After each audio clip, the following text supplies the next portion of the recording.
कोई सुनवाई कौन करे। दूसरे दिन आई वापस, कोई भी एक्शन नहीं ले रहा है। कंप्लेन की तो बोला कि इस पे तो कोई धारा ही नहीं लगती है, ऐसे वैसे। इस दौरान जानकारी देते हुए पीड़िता सुभीता ने बताया कि मेरी शादी 3 तारीख को दहेज की बात को लेकर 3 तारीख को फेरों के मंडप में शादी टूटी थी, जहां दूल्हा मंडप छोड़कर चला गया था, जहां हमारे द्वारा लगातार 2 दिन तक थाने के चक्कर लगाए गए, लेकिन थाने पर मौजूद स्टाफ द्वारा हमें कहा गया कि इसमें कोई धारा नहीं लगती है, तो फिर ऐसे में हम कोई कार्यवाही नहीं कर सकते।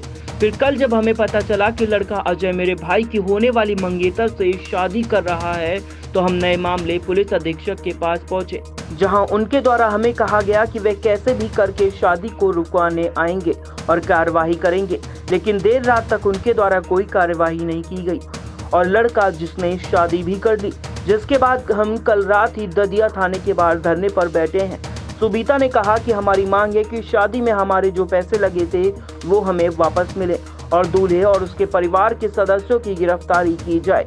इस दौरान जानकारी देते हुए क्षेत्र के जिला परिषद सदस्य के प्रतिनिधि कानाराम जाट ने बताया कि जिले के तारपुरा ग्राम पंचायत की सुमिता की शादी 3 जुलाई को की गई थी, जहां बारात बगुला गांव से आई थी, जहां वरमाला तक सभी कार्यक्रम शांतिपूर्वक पूरा हुआ और उसके बाद जब फेरों की बात आई तो दूल्हे अजय के पिता कमल द्वारा दुल्हन के पिता सुरजाराम से दहेज की मांग की गई, जहां सुरजाराम द्वारा मना करने पर दूल्हा अजय और उसका पूरा परिवार बीच फेरों के मंडप से वापस चले गए, जिसके विरोध में पिछले 3 दिन से न्याय की मांग को लेकर लगातार पुलिस थाने के चक्कर लगा रहे हैं और हमारे द्वारा कल पुलिस अधीक्षक को ज्ञापन भी दिया गया है, लेकिन अभी तक कोई कार्यवाही नहीं की गई और न ही किसी मुजरिम को गिरफ्तार किया गया है।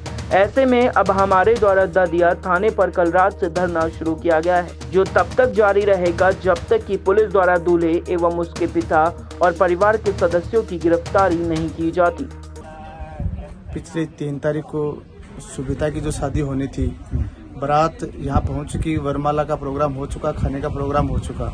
उसके बाद बावजूद दूल्हा व दूल्हे का पिता यहाँ पूरी बारात लेकर यहाँ से वापस भाग गया और जिस प्रकार सुभीता और इसके पिताजी से दहेज की मांग की और ये देने में जिस असमर्थता जताई, उसको लेकर इनमें आपसी गाली गलौज भी हुआ।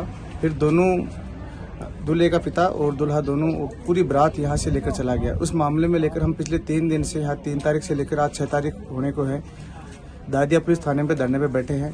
पुलिस अभी तक कोई कार्रवाई नहीं कर रही, अभी तक एक मुस्लिम को भी यहाँ गिरफ्तार करके नहीं लाई। इसलिए हम जब तक दादिया थाने में धरने पर बैठे रहेंगे, जब तक पुलिस दूल्हा दूल्हे के पिता तथा उन सभी को यहाँ गिरफ्तार करके लाए और उनको कड़ी से कड़ी सजा मिले। जब तक गिरफ्तार नहीं हो तब तक हम दादिया थाना पर धरने पर बैठे रहेंगे।